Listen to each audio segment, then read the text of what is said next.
It's a muscle car, an American icon, and a working-class dream. The Camaro was definitely a blue-collar sports car. A machine built by regular folks with remarkable pride. My dad worked here, my uncle worked here, my wife works here. It's a family affair for sure. Family bonds forged from the fires of hardship in a city that nearly lost it all. It's a blue-collar town. It's the Motor City, built on toughness. Resiliency that results in an all-new machine born to beat its crosstown rival. You can't say Chevrolet Camaro without talking about the Ford Mustang. Two American icons that don't just battle for bragging rights, but outright supremacy. Our goal is to totally dominate and put them out of business. They think the same thing.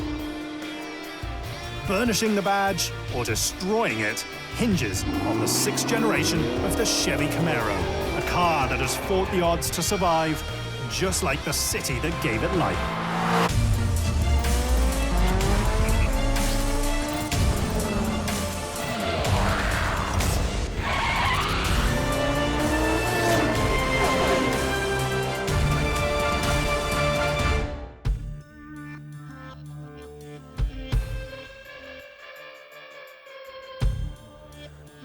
Welcome to the Motor City. A tough town that's been through hard times. Detroit is the Motor City. That's our bread and butter. For more than a century, this city has been the epicenter of the car world. Detroit was forged out of the auto industry. This is a city that exists because of the auto industry. When you grow up around here, there's just one business. The family business. A lot of our workers online are third, maybe even fourth generation General Motors employees. My father-in-law worked at General Motors for like 35 years, and then I came along behind him, and I've been here for over 30 years myself. Yeah, I'm third generation GM employee. My grandfather worked at Buick Foundry in Flint. My father worked at a V8 engine plant. I grew up kind of hearing about the automotive business, and now I get to be part of it as well. The lineage isn't just built through blood, it's also forged right on the assembly line. So we work long hours during the week. We also work building cars. A lot of these guys have been building cars a long time. It's something that they love to do. Get a little choked up on it sometimes because, I know a lot of these people my whole life, and you see them every day. We're all a big family here, I'd say, one way or another. It takes a strong work ethic to bring an American icon to life. Every day, they build nearly 250 brand new Camaros.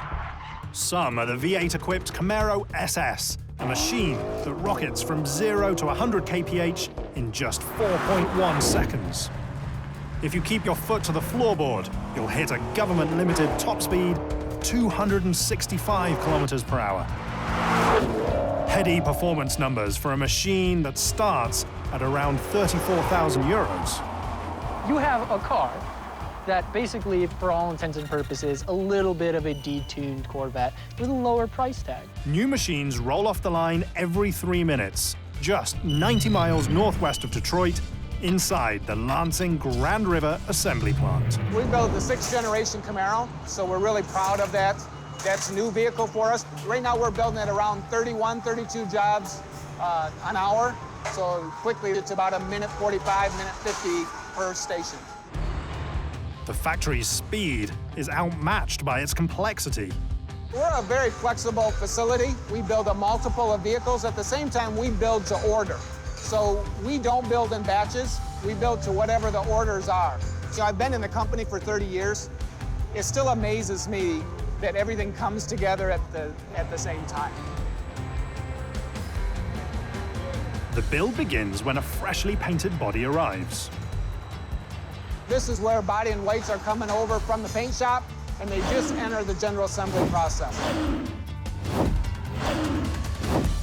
The first several stations are all about the parts you can't see.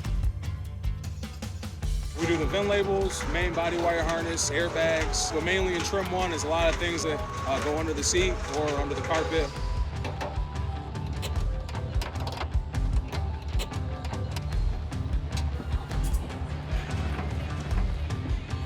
We call our operators really industrial athletes, and we really want them to be professional installers.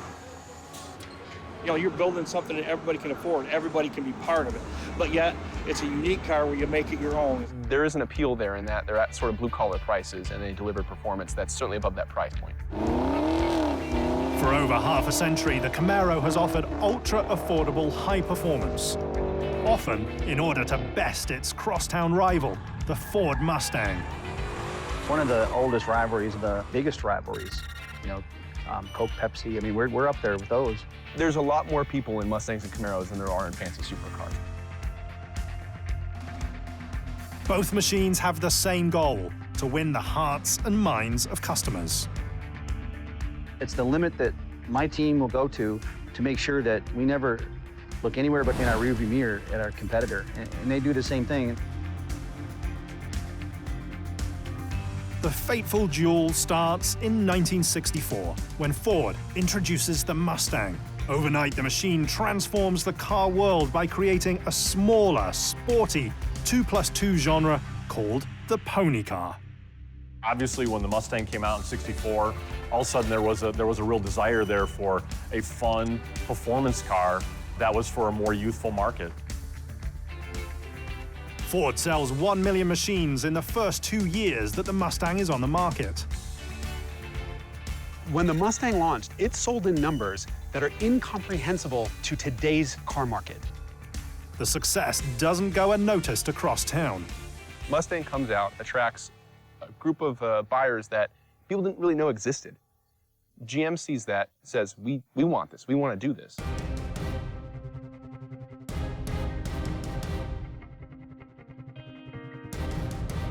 GM jumps into the ring just 2 years later and introduces the Camaro.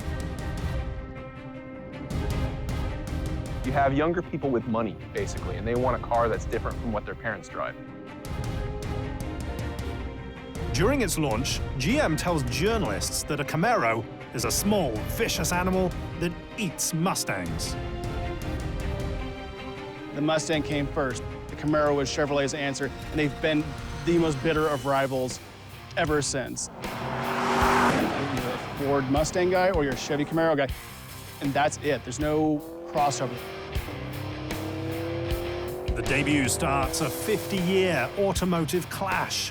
The machines start as pony cars, but also act like muscle cars, and the competition is fierce. It's about putting a big honking engine in a, what was, at least at the time, considered a small car and going fast. The first generation machine is built on a rear-wheel drive platform and available as either a coupe or for just $240 more, a convertible. Both body styles are offered with a variety of inline-6 or V8 engine options.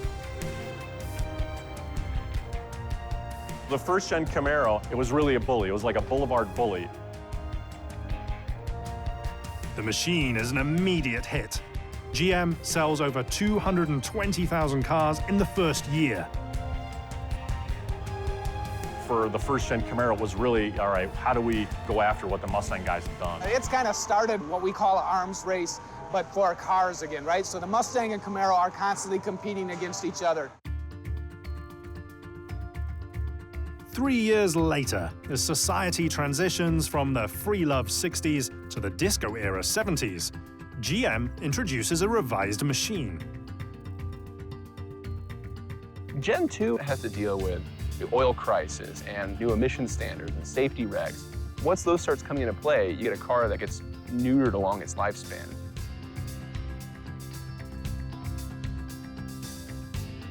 "12 years later, the third-gen Camaro is introduced, and for the first time, the car becomes a hatchback. The third-gen ones look nothing like those. They were very much elements of their time. They sort of defined their eras. My favorite thing about the Gen 3 is that you get the option code IROC-Z. They named it after the International Race of Champions. Car never competed in International Race of Champions. Today, the competition between the Mustang and the Camaro continues inside the Lansing Grand River Assembly Plant, where it takes 600 people per shift and 400 stations to bring a new Camaro to life. While the 6th-gen machine is new, building cars in this part of Michigan is not. We've been building vehicles in Lansing for 100 years. Throughout the decades, the area sees its economic fate swing wildly, and sadly, often the wrong way. You know, I hired in 1978. I was 17 years old, 3rd generation, and we had 17,500 people. When they cut the 2nd shift here, we had 957 people. While the jobs come and go, the constant is who stands next to you. I was able to raise my family working at General Motors, and I raised my children here. I'm prepared for my future here. Now we have our younger generation coming up. They don't just raise their own children, they also help raise the kids on the line. I enjoy teaching younger guys and younger women about the process. It is part of the legacy. I just want to hope that after I leave and these guys are here, that they'll continue to develop that same thing.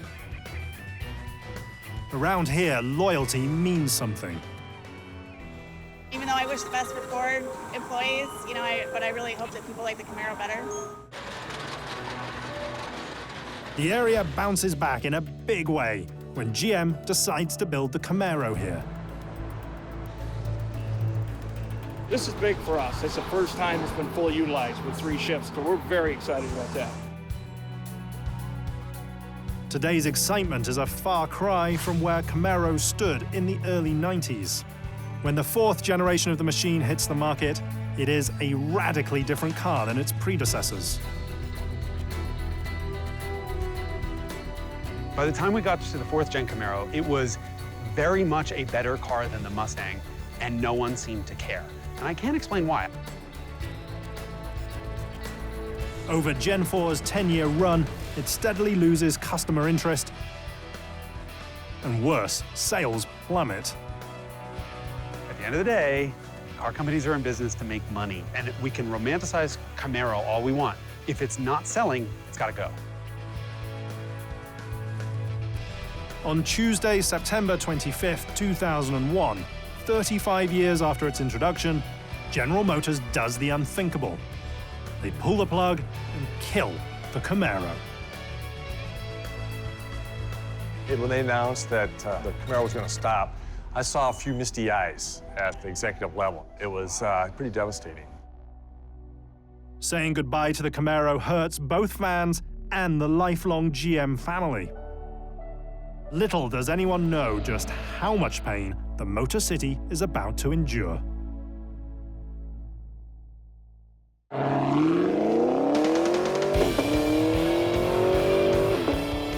Today, times are good at the Lansing Grand River Assembly. It's the home of the Gen 6 Camaro. And each year, they build close to 100,000 new machines. So a lot of responsibility with it, right? But it's a lot of fun. I think our workers are very passionate about the vehicle. This is a vehicle that most of our workers either had or are looking to have. So this is a vehicle they can build for themselves as well.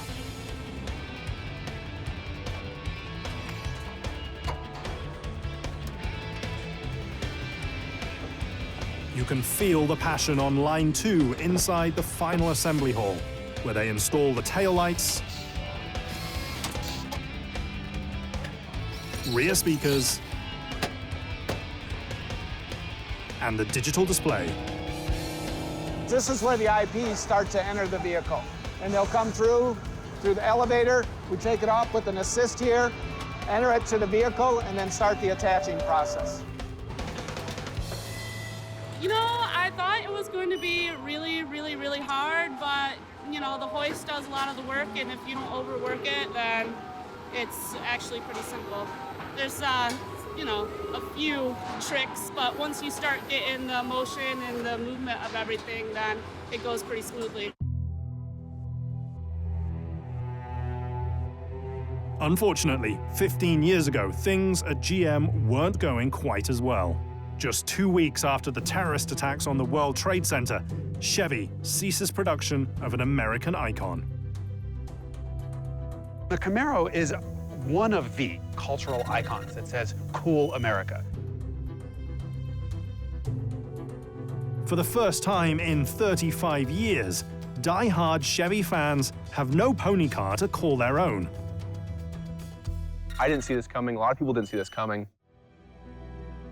The shock is instant. The sadness lingers. For many, it's just one more reminder that Detroit's best days are behind it. They certainly didn't think the fun projects like Camaro that people get passionate about but sell in small numbers would even continue to exist.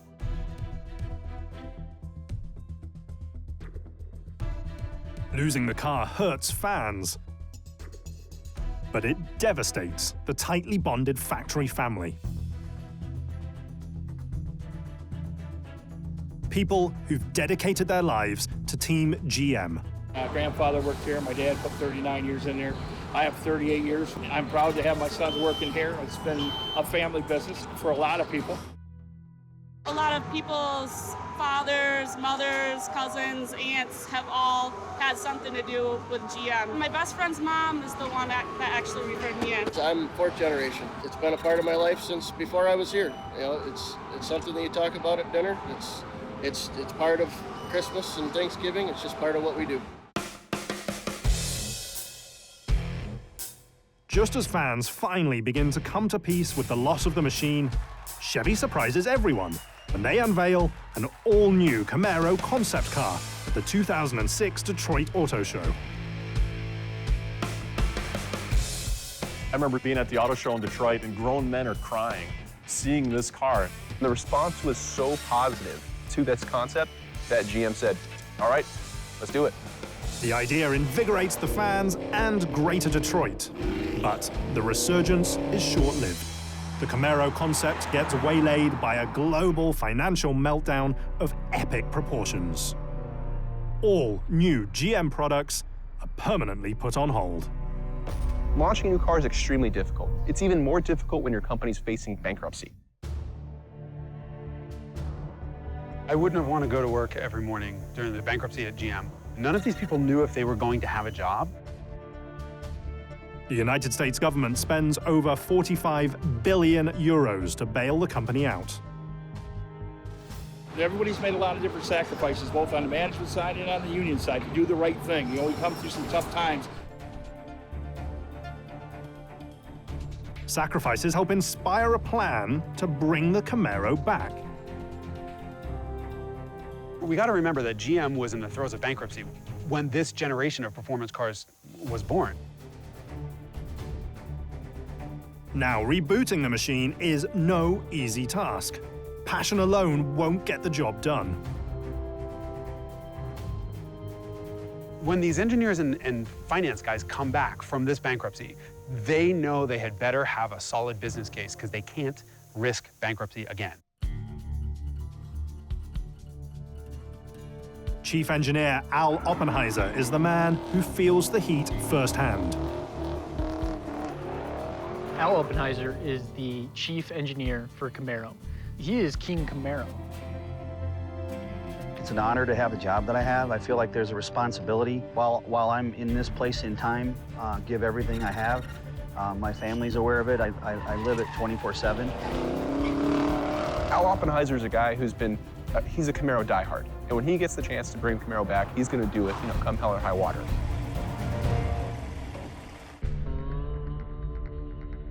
Oppenheiser's connection to Camaro starts early. I'm a very lucky guy. I get to do what I have a passion for. I happen to have been a Camaro guy my whole life. My first car was a Camaro. To gauge how far to push the product, Al and his team solicit advice from all corners of fan culture. We picked a group of people, we called them disciples. They were insiders that had Camaro passion, and we'd bring them in during the development. This group gave us a barometer check through the development on, you know, are we going too far? Is this something you want? It takes 5 more tough years, but finally, in early 2009, The 5th generation Camaro hits the market. Chevy came back hard. They came up with a car that was retro but also futuristic. That design came with a lot of downsides. You can't see out of it, for example. There's a really tiny trunk opening. The hot looks hide a significant truth. What looks fresh on the outside is actually quite old underneath.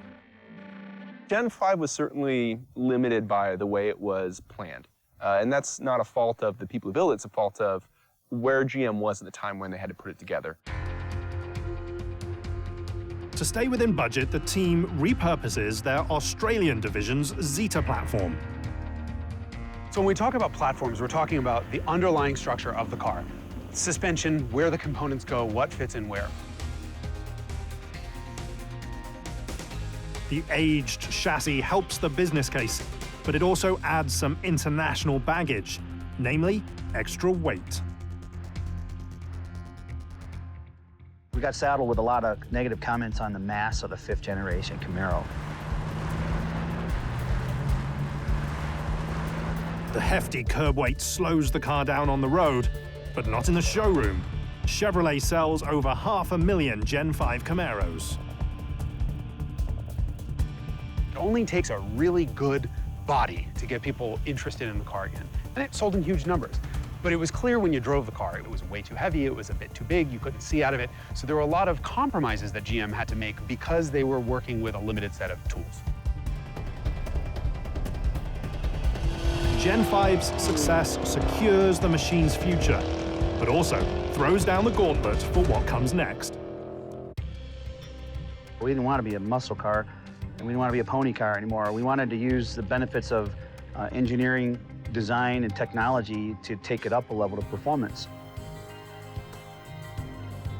The team's first target is to reduce the machine's mass. We already knew that we were looking for opportunities to have a lighter weight car. Our mantra was, it's time to up our game, take it to the next level. The key is the company's new Alpha architecture, the underlying platform that the car is built on. There was this great new architecture there, and our design architecture team here really started looking at it and starting putting pieces together. Could it be a Camaro? While the engineers work with the new platform, Tom Peters, the head of Corvette and Camaro design, starts working on an exterior redesign. With me, it goes all the way back probably when I was a young teenager. Saw the first generation on the road, and I'll tell you, that has propelled me through my entire life and through my career. I started drawing them all the time, sort of taught myself how to draw. And then only after my second year of college did I even become aware of what industrial design was, totally by accident, and then how cars were designed. Tom's lifelong obsession propels him to a career defining GM's most important vehicles. He's penned the Corvette, the Camaro, and the Silverado pickup. We were given the assignment to initiate the Gen 6 Camaro. And so we began initially sketching. Tom Peters, we talked to the guys and say, look, if I'm driving and this thing comes up in my rearview mirror, I just want it to look like it's gonna rip right through me. It has to look mean. The design team calls their new style lean muscularity. The design process doesn't take a week or a month. It takes a while. It takes a year plus, maybe 2 years, right, for the creative end to go from the start to end. Finally, it's time for an old Western duel using an earthly material. We call it a shootout. We use the term, we'll meet you in the clay. Sculptors spend months refining each and every detail on the machine, then wrap their clay model in silver foil so that they can tune the reflections. So Chevy with the 5th gen Camaro made a statement. So when it was time to make the newest one, the 6th generation Camaro, how do you mess with that lightning in a bottle? What do you do with that? It's been a long, tough road to bring an American icon back. Now, the question is whether or not Team Camaro can finally build the machine they've always wanted to. A true working man's dream car.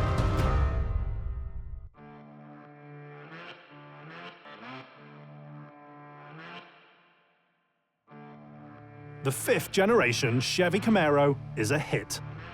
It reignites the brand's pony car passion and secures the model's future. But after a half-decade run, it's time to think about what comes next. You have to mess with success. There's always room for improvement, but you can't mess too much.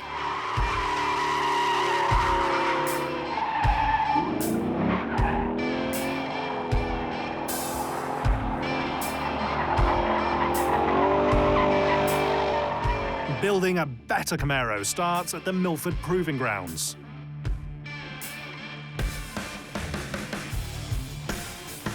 Milford is the very first automotive testing facility in the world.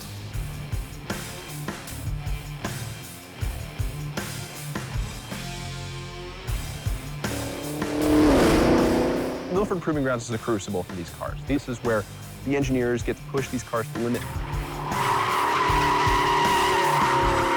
The quest for weight reduction continues by combing over every part, right down to the length of the bolts. If you find that you've got a bolt that has 10 threads that no one will ever use, well, guess what? If you cut it down to 3 exposed threads, you meet every requirement you need to, and I just saved 25 grams. And it all adds up, believe it or not.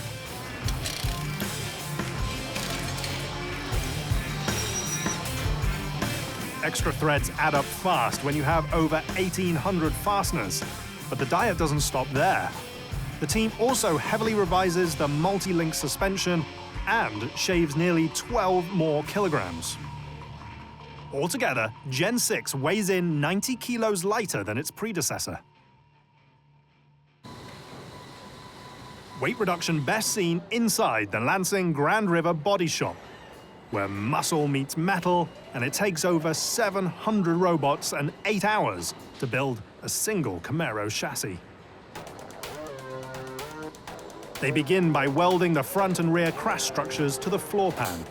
They are the first of over 5,000 spot welds. Then robots move the body sides into place.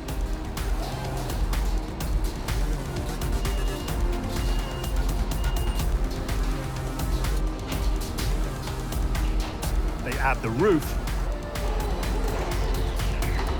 and doors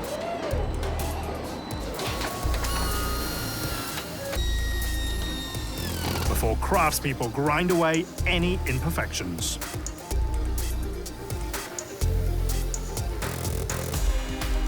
While workers finish brand new bodies, deep inside GM's virtual studio, engineering hardpoints meet artistic desires in the digital world.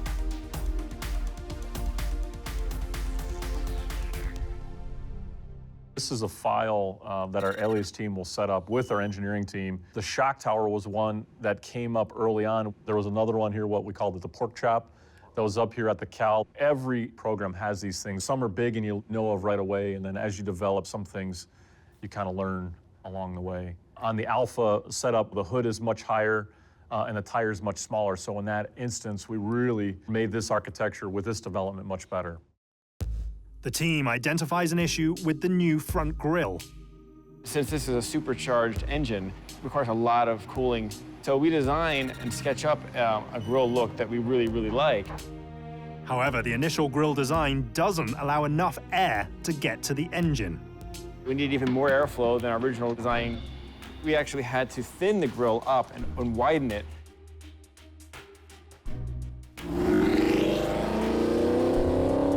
The revised grille increases the airflow by 3.5 cubic meters per minute. The extra air helps the V8 produce 455 horsepower and hit a government-limited top speed of 265.5 kilometers per hour. But going fast isn't enough. You've also got to sound the part.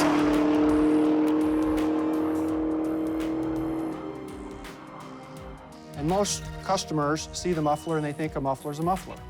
Well, a muffler's not a muffler. The unique Camaro sound falls on the shoulders of Jay Pistana. We spent years developing the internal components developed in order to make each Camaro sound distinctive. Someone like Jay, his job is to make sure that it's a legal sound because there are government rules on noise pass-by. And we ride the fringe of being legal just to make the hair on your arm stand up. The aggressive exhaust note is defined during the less regulated 1960s. Now we want to make the mufflers sound like that, but we use a lot of science and technology in order to do what was inherent to the muscle cars of the 60s and 70s. The team must satisfy two groups on different ends of the auditory spectrum. Officials concerned about noise levels, and customers who want their car to sound like a vicious, snarling Camaro. This is probably the 10th car that we ever built. We use this car for exhaust tuning development.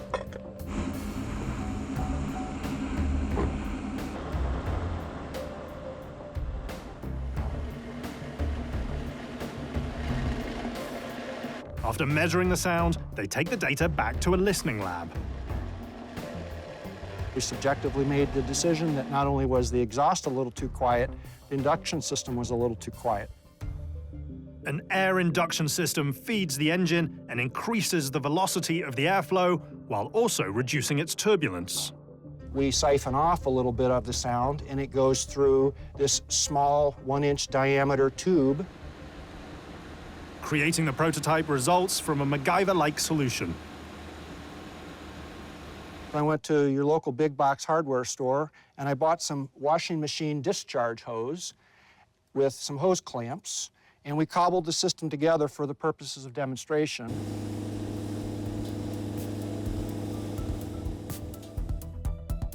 While some sounds are good, others are not. To find objectionable noises, the team uses a climate-controlled road simulator that ranges from -28 to 48 degrees Celsius. So you want to hear the exhaust, you want to hear the engine, all the good stuff you love about Camaro, but you don't want to hear things that, rattle or sound loose. The torture test helps engineers pinpoint the exact location of an unwanted sound. So the tool I was using underneath was a stethoscope, and it just helps me hear noises that transfer through the body. It's pretty surreal. It's pretty unreal. I mean, I'm only 26, and already getting to work on this car is phenomenal. I mean, it's like, where do I go now? It's a dream job. It takes just 8 minutes to twist a car, and each cycle can simulate up to 10 different road surfaces.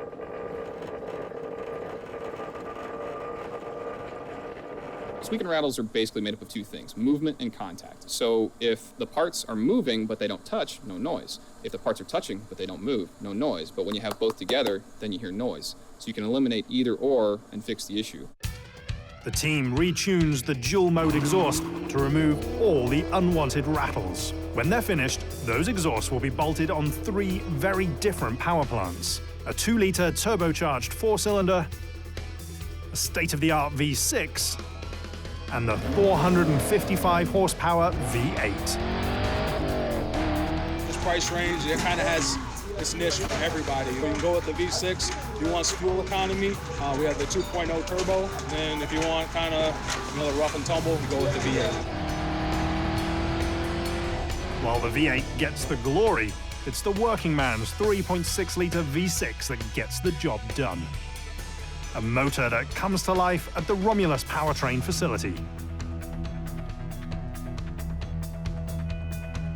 Romulus engine plant opened up in 1976, and it was a diesel engine plant. Through the years, became a small block V8 engine plant.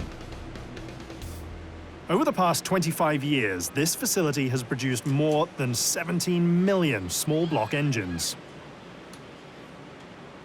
And in this plant, we've built motors for a lot of years. And to be right here at the home, General Motors and the auto industry, it's a great thing. It's an honor, really, to be able to do this. In 2013, GM injects nearly 445 million euros to retool the factory. The commitment creates new jobs and new opportunities. generates income for people all around this area. People go home and take their paychecks with them and spend their money within 100 miles of this radius of this plant. It's a big deal. Most of the people around here, their mothers, their fathers have worked at General Motors. I've been working for GM for 19 years. It's fun. It's a different challenge daily. It is a dream job. Nearly 1,000 employees use their muscles and a variety of high-tech machines to produce 1,500 engines per day. So this is the beginning of the assembly line. The build starts by loading a fresh block onto the line.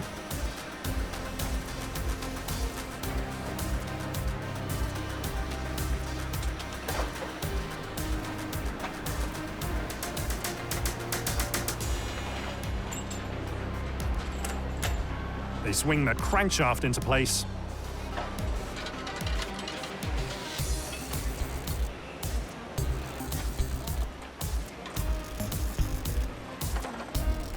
Then they install the 6 pistons.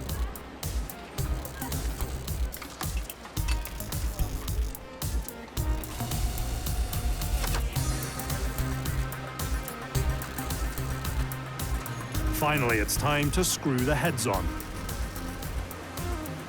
Our team does everything from putting the head gasket on to installing the head, and then there's some inside installation of parts that go on inside of the head. It's been pretty rewarding, actually, to see all the hard work come to light and see the engines coming off the back of the line. The team records every part installed using an advanced database system.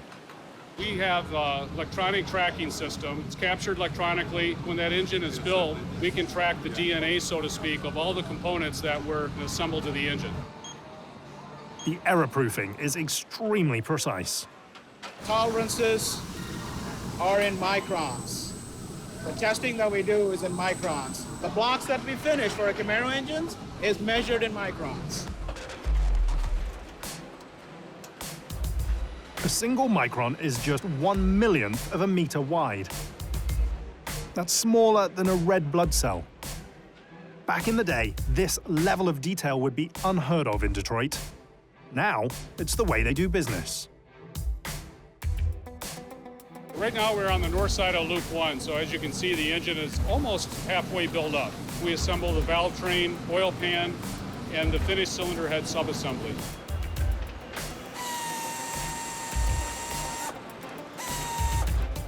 It's a high-tech power plant built with old-school passion.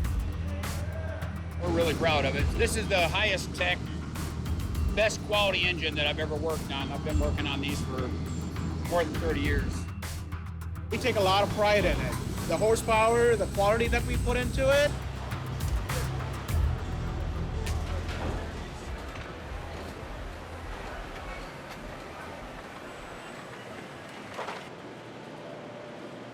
Today's Motor City family walks the talk, thanks to some ultra-modern tech. Plasma treat's one of our newest technologies in GM powertrain, and it's essentially a process that treats the sealing surface of our joints in the engine. A significant improvement in adhesion properties versus our traditional means of sealing up those components on the engine.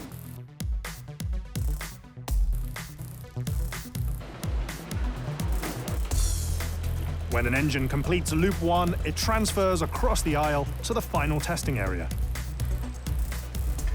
The final part of Loop 2, and that's our final functional test, which we call cold test. In a cold test, they run the engine up to speed using air pressure instead of fuel. It takes just 80 seconds to find out if the passion and pride on the line have resulted in a great engine.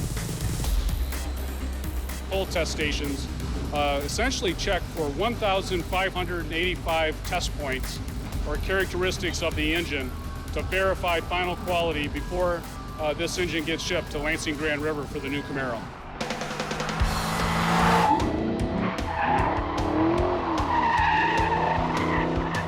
Every day, new engines are sent 144 kilometers northwest of Detroit to Lansing, Michigan. where a strongly bonded family of craftspeople bring new Camaros to life.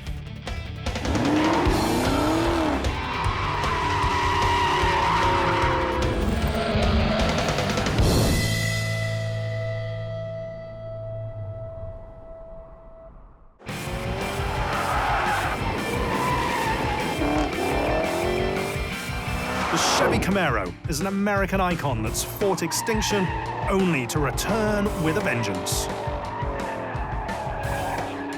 It's an iconic muscle car. It's been around since the 60s. We take a lot of pride in it. It's quite a bit of buzz to see, American flags, emblems have the red, white, and blue on the Camaro. Red, white, and blue passion that's on display daily. We're actually at the very beginning of general assembly. As the vehicles are coming through, you'll see little kits that are in the front of the vehicles. Each one of those kits is assembled to be part of that vehicle. Everything at Lansing Assembly happens fast, even filling new positions on the floor.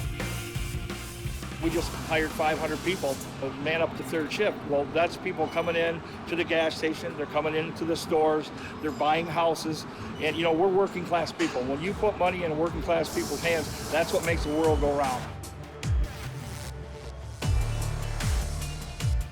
The industrial athletes aren't just builders. Often, they're also buyers. People that work here are special ordering these cars and actually build them. We had a team member last week on second shift. Got to see her custom-built car come through here. This is our livelihood, and we're excited about the Camaro, and maybe one day I'll own one. I've always wanted one growing up, so once I got a job with General Motors, I was able to kind of price out some of the options that I like, the color I wanted, and the model year, and I'll be getting one of the new 6th generations that we have coming out. At the end of Trim 2, Eric's new ride, along with every other Camaro, transfers to the next line, where they install the interior. One line later, robots glue and mount the windscreens.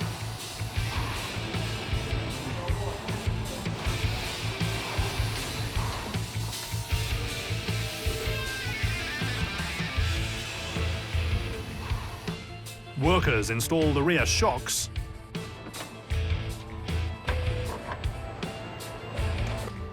And back bumper. Meters away, workers bolt the drivetrain together. There's about 14 stations in there. It takes us about 35 minutes to run one all the way through. They prep the drivetrain on an AGV, or automatically guided vehicle. Every minute 50, a fresh sled delivers the heart and soul of the Camaro to the line. This is pretty challenging. There's a lot of moving parts. When it doesn't work, it gets a little hairy real fast. In this area, we're putting in 10 bolts, buttoning up the undercarriage and the transmission and the exhaust on these vehicles. Those 10 bolts help a V8-equipped Camaro SS catapult from 0 to 100 kilometers an hour in just 4.1 seconds. The heady times on the track are the result of speedy installs on the floor. It's quick, but once you get in the rhythm of the job, it's like it doesn't take as long to do it. You gotta really be in tune with what you're doing. When you're installing the ones bigger motors, a little harder, especially if you're dealing with a manual. I get an inside joy myself just knowing that I built something and now I'm sending it out on the road. Seeing something that you had a part in that somebody else have, they love it just as much as you enjoy doing it.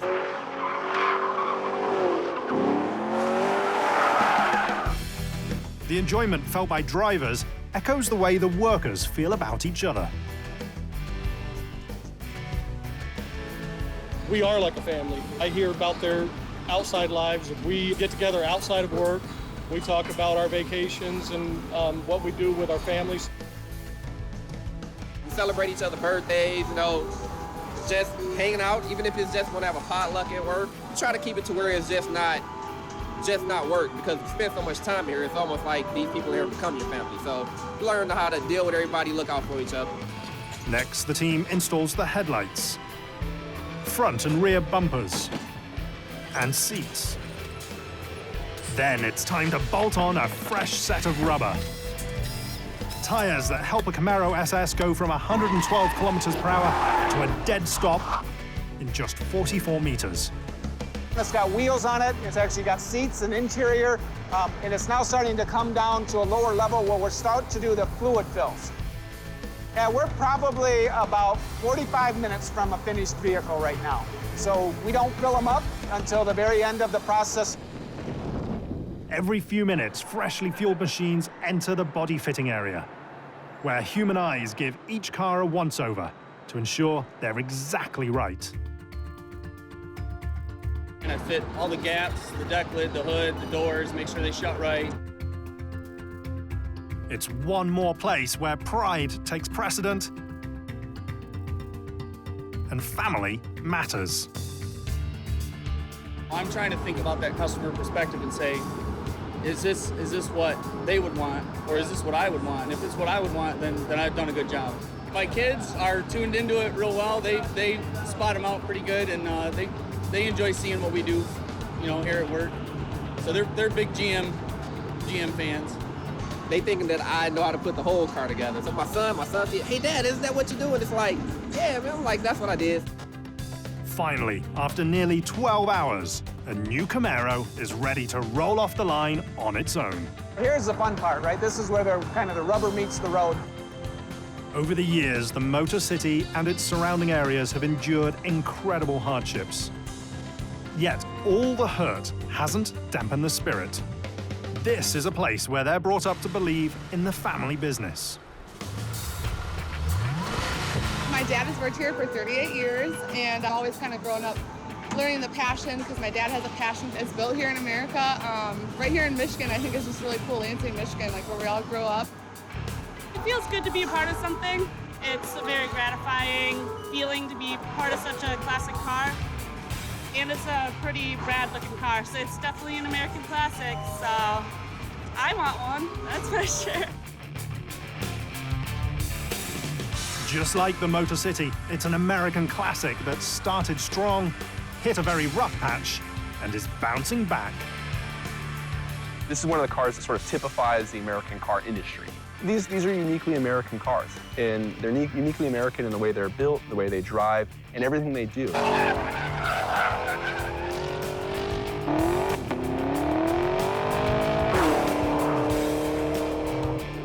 If this car didn't happen right now, the automotive world would be a very different place. Because right now, the Camaro is forcing the entire automotive universe to look at GM and say, how did they do that? It is an impressive product. And when you think of all of the hard times that Detroit has fallen on, and you see something like that kind of coming out of the ash, it's pretty impressive. I can't speak for the guys at GM, but if I worked as a chassis engineer, this would be the car that I would always dream that Camaro could be.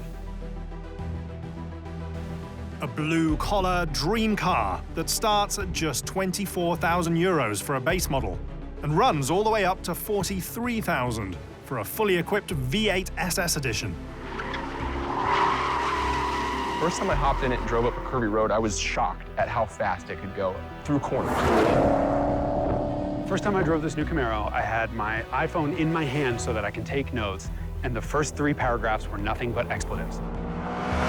I could not believe that General Motors is capable of building a sports car, not a muscle car, a sports car that's this good. A surprisingly good sports car that's been resurrected by engineers who never gave up, fought through bankruptcy, and persevered until they had the tools to build the machine they always dreamt about.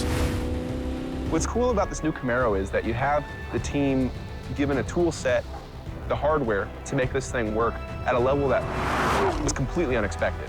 You have a lighter, smaller platform. You have more power than you, frankly, could ever want or need. It's somehow redefined what a modern sports car can be. Everyone needs to take notice of that. For over 50 years, the Chevy Camaro has been a pony car, a muscle car, and a working man's dream car. What it transforms into next is anyone's guess. Where it's going to go from here, I have no idea. But with a dedicated fan base, with good parts like Chevy's been building, and with a guy like Al Oppenheiser pulling the reins, sky's the limit for the Camaro, I think.